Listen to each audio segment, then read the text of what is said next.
जय श्री राम दोस्तों, हमारे चैनल शास्त्र मंथन में आपका स्वागत है। और मैं अपने चैनल के माध्यम से आपको कुछ अनसुनी, कुछ अनकही और कुछ अधूरी कथाओं का वर्णन करूंगा। परंतु मैं जिस भी कहानी का वर्णन आपसे करूंगा उसका प्रमाण आपको शास्त्रों में अवश्य मिलेगा। तो ऐसी एक कहानी लेकर मैं आज आपके सामने आया हूँ। हो सके तो कथा को पूरी सुनना और हमसे जुड़े रहने के लिए हमारे चैनल को सब्सक्राइब करना। दोस्तों, आप सभी ने ये कथा तो अवश्य सुनी होगी कि भगवान नारायण ने अपने भक्त प्रहलाद की रक्षा करने के लिए नरसिंह रूप धारण किया था, जो कि अत्यंत भयंकर था। नरसिंह रूप आधा नर और आधा सिंह का था। नरसिंह रूप धारण करने के बाद भगवान नारायण ने हिरण्यकश्यप का वध किया। हिरण्यकश्यप एक बड़ा ही दुराचारी राक्षस था। हिरण्यकश्यप का वध करने के पश्चात भी भगवान नरसिंह का क्रोध शांत नहीं हुआ। सभी ने बड़ा ही अनुनय विनय किया, परंतु उनका क्रोध शांत नहीं हुआ। कुछ कथाओं की माने तो भक्त प्रहलाद ने उनका क्रोध शांत किया था। परंतु दोस्तों, आज जो मैं आपको बताऊंगा वो यह है कि लिंग महापुराण के अनुसार ये सत्य नहीं है। हमारी आज की कथा इसी पे आधारित है, कृपया ध्यान से सुनिएगा। लिंग महापुराण अध्याय 96 के अनुसार जब सभी देवता और सभी लोग भगवान नरसिंह का क्रोध शांत करने में असफल रहे, तब सभी देवता ब्रह्मा जी के साथ मिलकर कैलाश जा पहुंचे, जब भगवान शिव विराजमान थे। सबने पहले भगवान शिव की स्तुति करी। उसके पश्चात भगवान शिव से प्रार्थना करी कि हे महादेव, आप हमें नरसिंह रूपी क्रोधाग्नि से बचाइए, अन्यथा वो देखते ही देखते पूरे संसार का संहार कर डालेंगे। यह सुनकर भगवान शिव बोले कि आप सभी देवता निश्चिंत हो जाइए और निश्चिंत होकर अपने अपने धाम को वापस जाइए।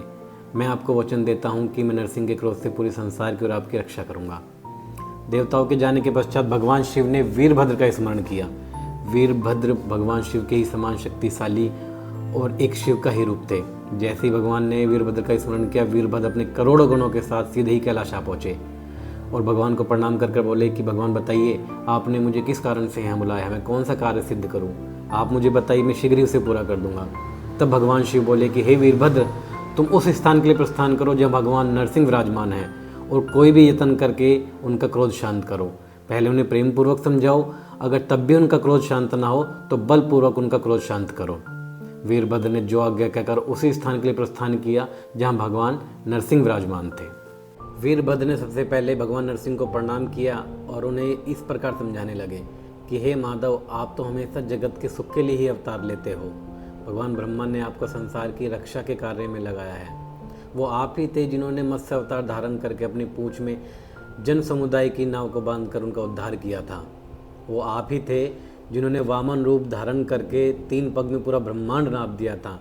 और वो आप ही थे जिन्होंने वारा रूप धारण करके पृथ्वी का उद्धार किया था। और आज भी आप ही हैं जिन्होंने नरसिंह रूप धारण करके इस दुराचारी हिरण्यकश्यप का वध किया है। भला आपके जैसा है ही कौन? आप ही सबके स्वामी हैं, आप ही परमात्मा हैं, आप ही परमेश्वर हैं। आपको ये क्रोध शोभा नहीं देता है, कृपया कर इस क्रोध को त्याग दीजिए, इस रूप को त्याग दीजिए, क्योंकि हिरण्यकश्यप का वध हो चुका है। मैं आपसे प्रार्थना करता हूँ कि आप इस रूप को त्याग दीजिए। परंतु वीरभद्र की प्रार्थना करने पर भी भगवान नरसिंह पर उसका कोई प्रभाव नहीं हुआ और वो वीरभद्र से इस प्रकार बोले कि हे वीरभद्र, तुम मुझसे कोई हित की बात मत कर, जहाँ से आया है वहीं लौट जा। मैं इस समय पूरे जगत का संहार कर डालूंगा। आखिर मेरे जैसा यहाँ है ही कौन? मैं ही सबका स्वामी हूँ। ये ब्रह्मा, इंद्र आदि सभी देवता मेरे ही अंश हैं, सब जगह मेरा ही शासन है। मैं ही सबका स्वामी हूँ, मैं ही रचयिता हूँ, मैं ही पालन करता हूँ, मैं ही संहार करता हूँ और मैं इस समय पूरे संसार का संहार कर डालूंगा। इसलिए तू मुझे मृत्यु की भी मृत्यु जान और जहाँ से आया है वहीं लौट जा, अन्यथा मैं तेरा भी वध कर दूंगा। भगवान नारायण के अहंकारपूर्ण शब्द सुनकर वीरभद्र को अत्यंत क्रोध आया और वीरभद्र बड़े ही ऊंचे स्वर में बोले कि क्या आप संहार करता हैं? क्या आप उन विश्वेश्वर भगवान शिव को भूल गए? आप मुझे बताइए कि आपके अब तक के अवतारों में आखिर शेष बचा ही कौन है?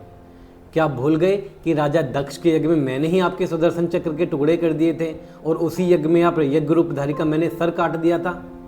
क्या आप रुद्र का बल नहीं जानते? आप मुझे बताइए कि आपके पुत्र ब्रह्मा का 5वां सर आखिर किसने काटा?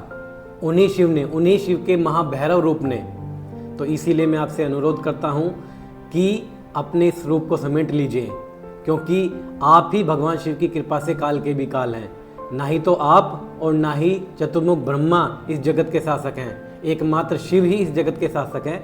इसीलिए मैं आपसे अनुरोध करता हूँ कि आप अपने क्रोध को त्याग दीजिए और इस रूप को समेट लीजिए, अन्यथा भगवान का शरभ रूपी अवतार आप पे ही मृत्यु बन के गिरेगा। बस इतना सुनकर भगवान नरसिंह का क्रोध और बढ़ गया और तुरंत ही वीरभद्र पर आक्रमण करने के लिए आगे बढ़े। परंतु जैसे ही वे आगे बढ़े उनके सामने एक भयंकर रूप प्रकट हुआ जो कि भगवान शिव के सभी चिन्हों से युक्त था। वह रूप आधा पशु का था, जिसके 2 बड़े बड़े पंख थे, एक नुकीली चोंच थी और 2 बड़े बड़े दांत थे, और वो जटाधारी थे। वही थे भगवान शरभ अवतार, जो कि भगवान का शिव का भयंकर रूप था। भगवान नरसिंह उनके सामने मानो ऐसे प्रतीत होते थे जैसे सूर्य के सामने जुगनू। जैसे ही भगवान शरभ अवतार प्रकट हुए, उन्होंने तुरंत नरसिंह को अपनी पूंछ में बांधा और आकाश में ले उड़े, और उनके शरीर पर तब तक वार करते रहे अपनी चोंच से जब तक उनके शरीर में केवल हड्डियां नहीं रह गई। उन्हें देखते ही भगवान नरसिंह का सारा बल नष्ट हो गया और वो अपने रूप में वापस आ गए। और फिर उन्होंने क्षमा याचना की कि हे भगवान, मैंने इस रूप को त्याग दिया है, कृपा कर मुझे क्षमा करें और आप भी अपने इस रूप को त्याग दें। तब भगवान शिव ने वो शरभ अवतार के रूप को त्यागा और फिर दोनों भगवान अपने अपने धाम को चले। तो दोस्तों, प्लीज़ कमेंट करके बताइएगा कि आपको कथा कैसी लगी, शेयर कीजिएगा और सब्सक्राइब कीजिएगा ताकि मैं फिर से एक नई कथा के साथ आपके सामने आ सकूं। हर हर महादेव।